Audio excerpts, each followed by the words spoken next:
Blessings, divinity. How are you? So, I was guided to share this with you. I was speaking with someone in DM and was sharing this, and then I was guided to share it with you. This is really an important message for anyone who finds themselves struggling to step out on faith when spirit is guiding you. So, when I first started this journey, it's kind of like I stepped out the gate running, like when spirit started speaking to me, I was listening and I was doing what I was guided to do from the very beginning. Now, with that being said, it wasn't always easy, right? Because at that point, I was still building my faith and I was still learning that this was a real thing that could be trustworthy, right? But I did it because although our human self may not always have that awareness that, yes, if I trust and have faith, it is going to turn out in my favor. Well, my soul self did, right? And so I encourage you to connect to your soul self when it comes to stepping out on faith and doing what you're guided to do.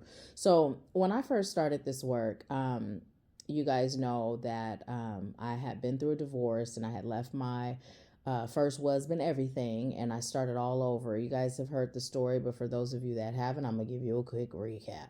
Right, I had left my job that I had before, and I had took a pay cut, got hurt at work, and that was an even bigger pay cut, and financially things were just wonky, right, just out of whack. And when I was searching for my purpose and I got guided to do this work that I'm doing now, I heard spirit say life coach in the softest whisper during meditation. I jumped up, looked for school, started school, and started this work. Now, the crazy thing about it is, I've never been asked what my credentials are. No one asked me that.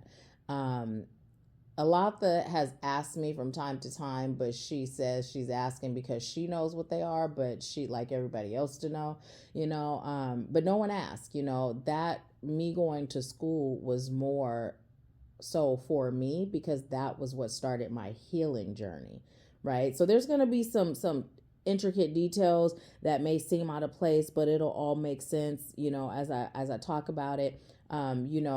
Everything we do serves our highest good, but it may not be for the purpose that we think when we're doing it, right? And so not long after, like I graduated in the summer of 2016, and I was developing Ashworth Scott life sculpting prior to finishing school. But when I finished, one of the things I did before starting school and while I was in school and while I was formulating what I was going to be doing is I stopped following people that were in the field like the one I'm in or doing things similar to what I was choosing to do or being led to do so that I could make sure that everything I was doing was coming from that original origin of spirit guiding me, right?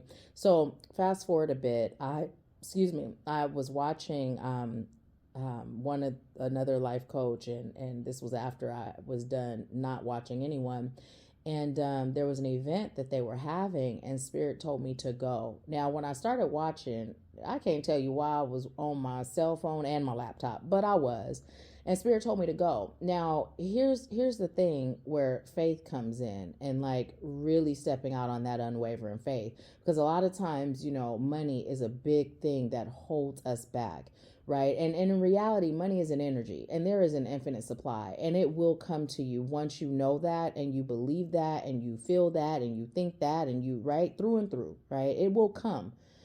So anyways, we were facing eviction. Okay, me and my second husband, we were facing eviction, but spirit said go, and that's all I had to hear.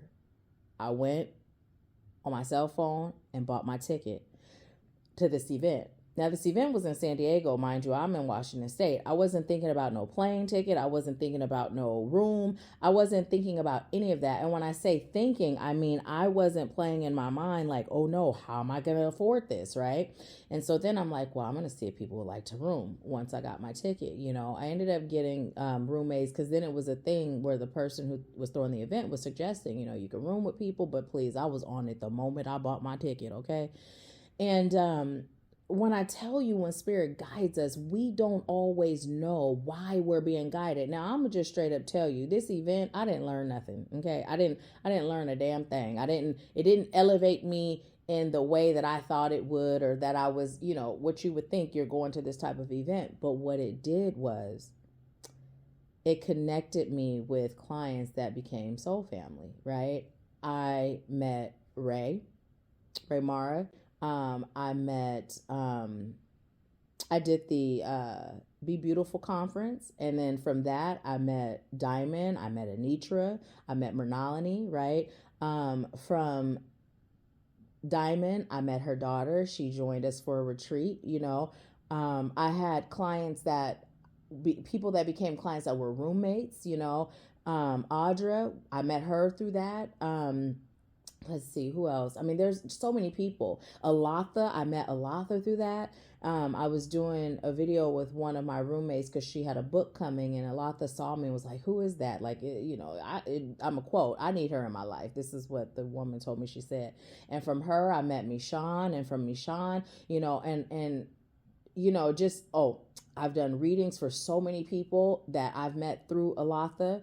And it continues from Mernalini. I met Serbi, you know what I mean? From Anitra, I met her mom who's worked with Jillian, who I've done readings for. Through Anitra, I met Sharon, you know what I mean? It was just this cycle of, and I know, Niet, I met Niet through that. Niet was in the mentorship. She attended a retreat. I've met so many people, and I've built Ashworth Scott Life Sculpting, and I've touched so many lives from that one bit of guidance that spirit guided me to do, and through my obedience.